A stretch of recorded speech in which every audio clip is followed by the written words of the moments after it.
నమస్తే, welcome to popcorn media entertainment. Anushka ప్రధాన పాత్రధారిగా క్రిష్ జాగర్లమూడి తెరకెక్కిస్తున్న చిత్రం వచ్చేసి ఘాటి.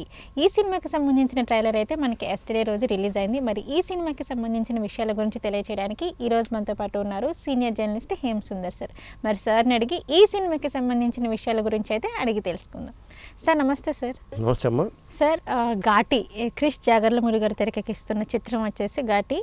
ఈ మూవీకి సంబంధించిన ట్రైలర్ అయితే మనకి నిన్ననే రిలీజ్ అయింది కాబట్టి మరి ఈ మూవీ ఎలా ఉండబోతుంది, ట్రైలర్కి సంబంధించిన విషయాల గురించి అయితే మాకు చెప్పండి సార్. ట్రైలర్ అయితే మరి అనుష్క ఉంది కాబట్టి చాలా కాలం తర్వాత మళ్ళీ అనుష్కని గ్లామర్ ఏమాత్రమో తగ్గలేదు. మరి క్రిష్ గారి డైరెక్షన్లో ఈ సినిమా రిలీజ్ అవబోతుంది.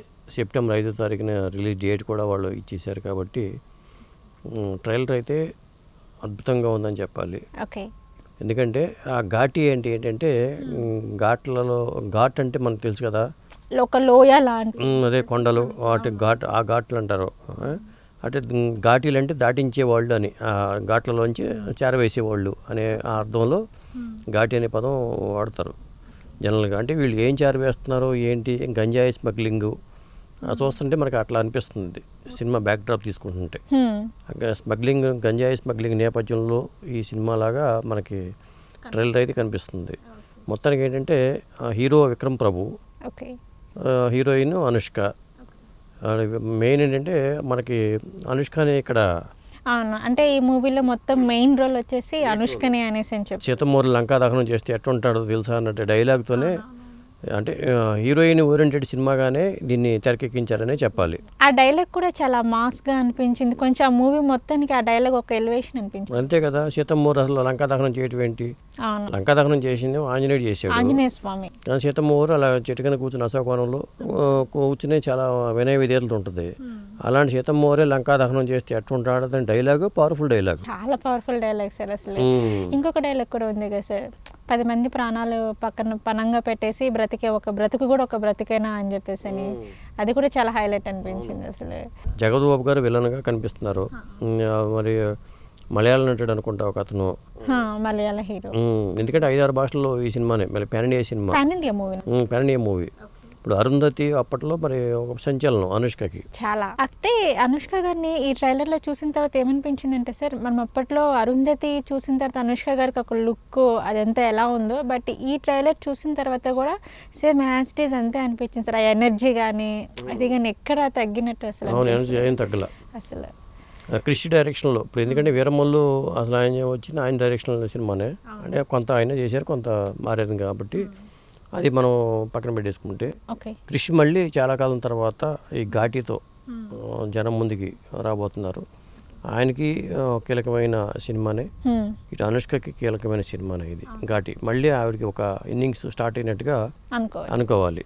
ట్రైలర్ చూసుకుంటే ఆ విన్యాసాలు కానీ ఆ ఇది కానీ ఒక కొత్త సినిమా చూస్తున్న ఫీలింగ్ అయితే కలుగుతుంది. ట్రైలర్ చూస్తే మనకి, ట్రైలర్ చూస్తే అర్థమవుతుంది కదా సార్, అంటే చాలా కొత్తగా అనిపిస్తుంది, సినిమా కొత్తగా ఉంటుంది అనేది మనకి అర్థమవుతుంది. ఓకే సార్, ఈ మూవీకి మ్యూజిక్ డైరెక్టర్ ఎవరు సార్? సాగర్ నాగవెల్లి అని అతను. మనకి సాగర్ అని విద్యాసాగర్ గారు గుర్తొస్తుంటారు, కానీ ఈయన సాగర్ నాగవెల్లి అట.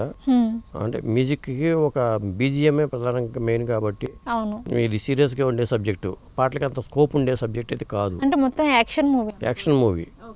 అనుష్కని ఇప్పుడు అరుంధతి తరహాలోనే, అంటే కొంచెం లవ్ స్టోరీ లాంటివి ఉండే. లవ్ స్టోరీ ఉన్నా కానీ దానికి అంత ఇంపార్టెన్స్ ఏమి ఉండదు. ఇట్లాంటి సినిమాల్లో హీరోయిన్ ఓరియంటెడ్ సినిమా చేసామంటే ఇక దీని మీద ఈ ప్యాటర్న్ మీద వెళ్తారు వాళ్ళు. ఖచ్చితంగా ఇది ఆ పందాలో ఒక కొత్త ప్రయోగం లాగా మనం చూడవచ్చు. మళ్ళీ అనుష్క తన ఇన్నింగ్స్ని స్టార్ట్ చేసుకుని చెలరేగిపోయేలాగా ఆ పాత్ర అయితే ఉంది. ఓకే సార్, ఈ మూవీతో క్రిష్ గారి గ్రాఫ్ అనేది ఇంకా పెరిగే ఛాన్సెస్ ఉండొచ్చు అంటారు? ఎందుకంటే ఆల్రెడీ మనకి వీరమల్లు మూవీలో ఫస్ట్ హాఫ్ సెకండ్ హాఫ్ అని చెప్పేసి నా ఇష్యూస్ ఎలా వచ్చినాయో తెలిసిందే, బట్ ఈ మూవీ చూసిన తర్వాత గ్రాఫ్ పెరిగే ఛాన్సెస్ ఉండొచ్చు అండి? ఖచ్చితంగా ఉంటుంది. ఎందుకంటే కొంత ఒక సానుభూతి ఉంది క్రిష్ మీద. క్రిష్ గారు చేస్తుంటే బాగుండునే, సెకండ్ హాఫ్ చేస్తుంటే బాగుండేది అసలు పూర్తిగా అనే ఒక ఫీలింగ్లో ఉన్నారు జనాలు.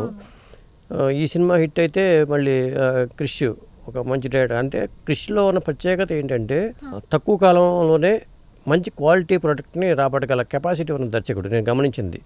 బాలయ్య బాబుతో గౌతమ్ పుత్ర శాతకర్ని చూసాం మనం. మరి అలాంటి సినిమా చేయాలని ఎన్నాళ్ళు పడుతుంది?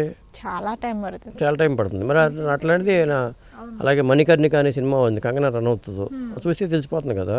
అవును. అది అంటే హీరోయిన్ ఓరియంటెడ్ సినిమా కృషికి కొత్త కాదు, మణికర్ణిక మనం చూసాం కాబట్టి. అట్లా ఈ ఘాటి చూసుకుంటే మరి ఇది అనుష్కని మరి ఘాటుగా కూడా చూపించారనే చెప్పాలి. నిజంగా సార్. ఈ మూవీ ఎన్ని ఇయర్స్ తీశారు సార్ మొత్తం? అంటే స్టార్ట్ అయింది చాలా కాలం అయింది. యూవీ క్రియేషన్స్ వాళ్ళ సినిమా ఇది, వాళ్ళు బ్యానర్లో, ఆ బ్యానర్ కూడా చాలా ఇంపార్టెంట్, సక్సెస్లు చాలా ఇంపార్టెంట్. గతంలో రాధేశ్యామ్ కానీ ఇవన్నీ కొద్దిగా డిసప్పాయింట్ చేసిన సినిమాలు. అలాంటిది మంచి బ్యానరు యూవీ క్రియేషన్స్ అంటే తెలియదు కాదు. మరి అలాంటి బ్యానర్ కూడా ఇది, ఈ సినిమా కానీ హిట్ అయితే ఆ బ్యానర్ కూడా ఒక మంచి ఊపు వస్తుంది. ఓకే సార్, మొత్తానికి అయితే ఈ ఘాటి మూవీ అనేది ఎప్పుడు రిలీజ్ అవబోతుంది అంటారు? సెప్టెంబర్ 5వ తారీఖు వాళ్ళు డేట్ ఇచ్చేసారు కాబట్టి డేట్ ఫిక్స్ అయిపోయారు. మరి సెప్టెంబర్ 5వ తారీఖుని మిరాయి సినిమా అన్నారు. మిరాయి ఉంటుందా, మిరాయి వాయిదా పడుతుందా తెలీదు. అయితే వాళ్ళు డేట్ ఇచ్చారు కాబట్టి ఘాటి మిరాయి పోటీ పడతాయో అనిపిస్తుంది చూస్తుంటే. ఘాటి మీరే పోటీ పడే ఛాన్సెస్ అయితే? అట్లాగే అక్కడ ఓజీను అక్కడ అన్నారు కాబట్టి సెప్టెంబర్ అంతా వార్ లాగానే ఉంది అంతా. సో మనకి ఆగస్టు 14th నుంచి ఒక వార్ మొదలైంది అనుకోవాలి కదా? వార్ మొదలవుతుందనే అనుకోవాలి. ఓకే సార్, ఘాటి మూవీకి సంబంధించిన విషయాల గురించి అయితే మాకు చెప్పారు. అన్ని రిలీజ్ డేట్స్ ఎప్పుడు ఉన్నాయి, ట్రైలర్ ఎలా ఉంది ఏంటి అనే వాటి గురించి అయితే. నమస్కారం. నమస్తే అమ్మా.